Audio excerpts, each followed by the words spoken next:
Europe 1 matin.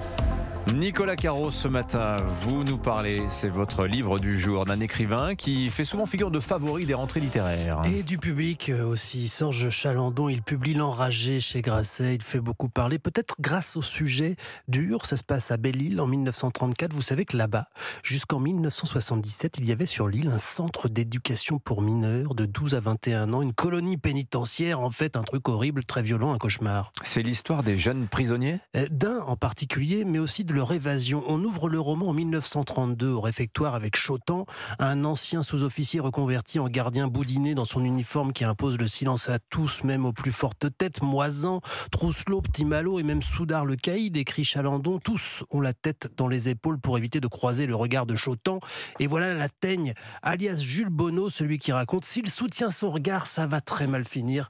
Et je vous laisse découvrir la suite. Alors, on sait déjà qu'il va s'évader. Oui, puisque ça, c'est l'histoire de la vraie. Effectivement, en 1934, 56 jeunes prisonniers se sont évadés à cause d'une injustice de plus et d'un nouveau passage à tabac par les gardiens. 56 réussissent à sortir, donc, mais que voulez-vous faire sur une île? C'est peine perdue. En plus, à l'époque, et ça c'est vrai, écoutez bien, à l'époque, on donnait 20 francs par enfant à ceux qui en retrouvaient.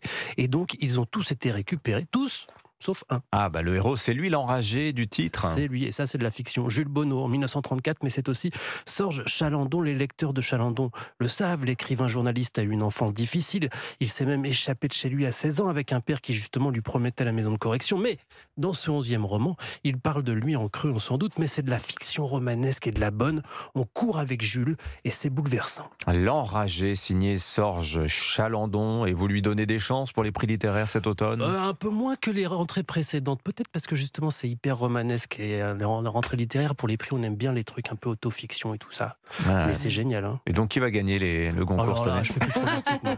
Je vous attends, hein. J'attends vos pronostics. Nicolas Carreau. Héloïse Goua, la série de la semaine, c'est une comédie qui ne fait pas de cadeau à la diplomatie française. Écoutez bien, mon cher Vincent. Oui, c'est le moins qu'on puisse dire. Le Quai d'Orsay en prend pour son grade dans la série Sous contrôle. Et je peux vous dire qu'on en redemande. Cette fiction est drôlissime et très maligne. Léa Drucker y incarne Marie Tessier, une dirigeante d'ONG idéaliste qui reçoit un coup de fil pour le moins inattendu. Bonjour Marie, vous allez bien? Oui. Et vous, Monsieur le Président? Vous avez fait tout ce que vous pouviez dans l'humanitaire. Il est temps d'agir à un autre niveau, en tant que nouvelle ministre des Affaires étrangères. Bon, si Marie est flattée... Ça, c'est le coup de fil de l'année. Hein. C'est ça. Alors, Marie est flattée de cette nomination prestigieuse, mais c'est qu'elle ne sait pas encore que ce ministère est un cadeau empoisonné. Ah bon, pourquoi? Eh bien, parce que la France a un léger pépin à gérer. 2 touristes français ont été pris en otage au Sahel par un groupe terroriste. C'est le début d'une descente aux enfers pour Marie, qui découvre la complexité du protocole français.